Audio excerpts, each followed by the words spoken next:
So I told you that if you were a plus or a paid member of ChatGPT, then you have access to try out all of the new features as a beta tester or a beta user. But if you don't know where you have to go, you will never get the options. Trust me, I learned this the hard way. So let me show you where to go. You see, I'm logged into ChatGPT and I have the plus, which is the paid monthly membership, and I have it defaulted on GPT 3.5. And that's because it's the fastest version. And like it says, it's really good for most everyday tasks. So if you're using it to write emails or doing research for your next blog post, then 3.5 actually is really good. GPT-4 is when you need a creative touch. And so Rob will show you in another video how to use prompts to actually get better outputs. But for right now, let me show you that when I click over to GPT-4, I have the option to use the default, the browsing, which is where it integrates and uses the web, and plugins.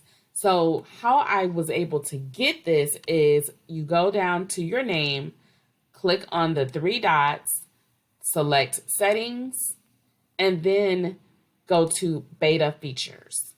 You want to make sure that web browsing is turned on and also plugins are turned on to give you access to those things.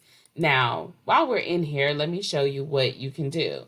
Data controls is kind of cool because you can turn it on and leave it on so that it saves your chat history. Now, I'm horrible when I'm trying to take answers or information out of ChatGPT and put it into a Google Doc or someplace else. So I definitely needed to have that on. As well, you can also change your system from dark to light if you want to. And then you can clear all your chats if you want to start from scratch. So the settings really is very beneficial.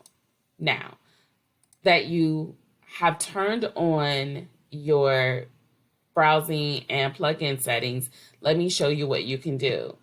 You can see that I don't have any plugins enabled right now. I keep them turned off to actually help ChatGPT 4 go faster. But these are a few that I have been experimenting with. Prompt Perfect is really good. We do a lot of SEO work, so we use SEO.app. And then for fun, we actually use Our Journey, which we have a lot of trips coming up this summer and this fall. So we're doing a lot of research for those trips. So try it. Let us know in the comments how it goes or if you have any questions. And of course, we just want to take a second to say thank you so much for watching.